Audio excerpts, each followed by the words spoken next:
Welcome back. Thanks again for joining us for another episode as we continue studying through the Word of God together. We are in Daniel, and we're about to jump into Daniel chapter 5 in this episode.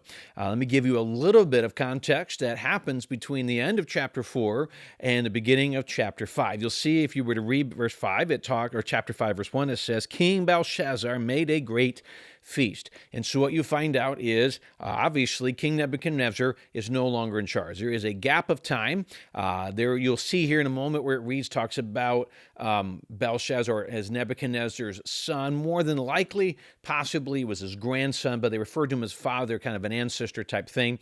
But what you find is that Nebuchadnezzar's older and his grandson or son, a descendant of his, has taken over. And there has been a period of time. Daniel's been off the scene for a little bit for a list of reasons, and he's about to come back on the scene. Not a big fan of Belshazzar. Belshazzar was very, very wicked, as we'll read here in just a moment. The mockery of the Jewish people and all the things and their God and all of this, and you're going to see ultimately that God, his patience on the nation of Babylon and the people who served Nebuchadnezzar and his descendants, he's done with that, and we see that. So let's start reading in chapter 5, verse 1. And it says, King Belshazzar made a great feast for 1,000 of his lords and drank wine in front of the 1,000. Belshazzar, when he tasted the wine, commanded that the vessels of gold and of silver that Nebuchadnezzar his father had taken out of the temple in Jerusalem be brought, that the king and his lords, his wives, his concubines, might drink from them.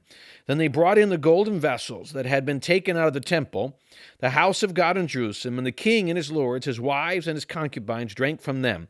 They drank wine and praised the gods of gold and silver, bronze, iron, wood, and stone. So this is something intriguing because Nebuchadnezzar was the one that raided Jerusalem, seized it, took the people, took of the things from the temple. But it's intriguing that he never used it, never drank from it, never, should we say, defiled it. Now in this situation, he does.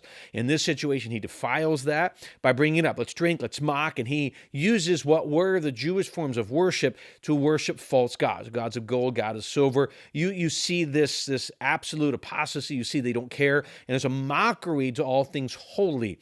Not abnormal as you get, let's put it this way, you're pretty sure that he knew the lesson from Nebuchadnezzar, whether his father, grandfather, he knew it. He probably knew it, he knew the warning, but for whatever reason, he did not care. It is amazing how in America and our culture across the globe, our generations, we look at the generation before and we see the mistakes they made and the warnings they give us, and we know better, we're smarter, we can do this. Those of us who are getting a little older, as we try to hand down that wisdom, sometimes you find it in resistance. It's something impressive to find someone willing to grasp the wisdom. The Bible says the fear of the Lord is the beginning of wisdom. Gaining this, what we can learn about God, how can we grow in this? But in our culture, the younger, it's just more and more, I don't want to hear anything from the past, and we continue to make the same mistakes or more, which is exactly the way Satan designs it and wants it to happen. So we see that the nation is driven into an even greater scenario. And by the way, we'll read into it later. It's this night that the combination of the Medes and the Persians come in and you remove Babylon and all of the people, and they are taken over. And that happens at the end of this night. But let's go ahead, continue where we were in. I'm in the wrong spot over there. Let's go to verse 5. Immediately the fingers of a human hand appeared and wrote on the plaster of the wall of the king's palace opposite the lampstand. And the king saw that the hand as it wrote. And the king's color changed, and his thoughts alarmed him. His limbs gave way, and his knees knocked together. The king called loudly to bring in enchanters, the Chaldeans, and the astrologers. The king declared to the wise men of Babylon, whoever reads this writing and shows me its interpretation shall be clothed with purple and have a chain of gold around his neck, and shall be the third ruler in the kingdom. Then all the king's wise men came in, but they could not read the writings or make known to the king the interpretation. Then King Belshazzar was greatly alarmed, and his color changed, and his lords were perplexed. So he sees. Now, he had heard a lot of the things. You have to imagine that he had heard the things that Nebuchadnezzar had said.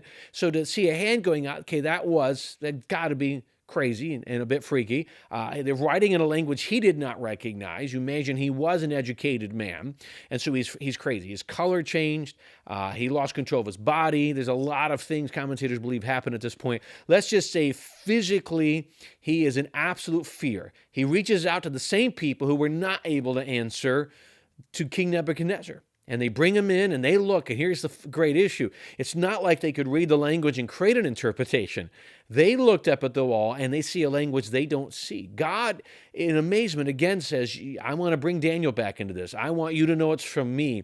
So I'm going to write in language you do not recognize. And so you see this great fear as God, in a very visible way, is bringing a great warning to this wicked king. Let's go to verse 10. The queen, because of the words of the king and his lords, came into the banqueting hall. And the queen declared, I find it intriguing she wasn't there. That's just one thing intriguing, as all the filth. I don't know why, but there's a lot of opinions on it. I just find intriguing she wasn't at least there at that time. She had to be brought in. And the queen declared, O king, live forever. Let not your thoughts alarm you or your color change. There is a man in your kingdom in whom is the spirit of the holy gods. In the days of your father, light and understanding and wisdom, like the wisdom of the gods, were found in him. And the king Nebuchadnezzar, your father the king, made him chiefs of the magicians, enchanters, Chaldeans, and astrologers, because an excellent spirit, knowledge, and understanding to interpret dreams, explain riddles, and solve problems were found in this Daniel, whom the king named Belteshazzar. Now let Daniel be called, and he will show the interpretation. And obviously at this point, what you see a great testimony. For whatever reason, Daniel had disappeared off the scene enough where Belshazzar either wanted nothing to do with him. There's belief that he might have been thrown in jail, dungeon, whatever it is. Belshazzar wanted nothing to do with him. He wanted to live in this apostasy. We had to go back and be told what Nebuchadnezzar had done to him and used him, how he used him. Belshazzar wanted nothing to do with that. And now he's told, bring him back in. What we see is another opportunity for Daniel to come in and to be used of God in this pagan society, and to be used of God to bring forth this great warning. It's another great just proof of seeing God's hand even in a society that wanted nothing to do with Jehovah God. And we'll jump in next time. We'll start digging into the details, as we know the writing on the wall, what does it mean, and all these different things, kind of the theme of Daniel, the handwriting on the wall, and all that's going to happen. And it's intriguing to me, though, that Belshazzar is bragging that he's going to make whoever can give him an answer the third highest in command of the nation, not knowing that none of that will matter, because he will no longer be in power at the time shortly after this vision gets interpreted. And we see this. Again, we see the power of God. We see God's hand, and we can see all of that working in this time. And Daniel just being a vessel from God in a place, again, that wanted nothing to do with him. No true power, but was willing to be used of God. And we'll see the details of that coming into the next episode. Well, we appreciate the time you've given to me to be part of your day. I hope it's a help. Stick with us as we'll walk through the second half of chapter 5 next time and dig deeper into what happened and what we can learn about God and in history, and how we can see how it applies to us. Again, thanks for joining us today. We look forward to seeing you again next time.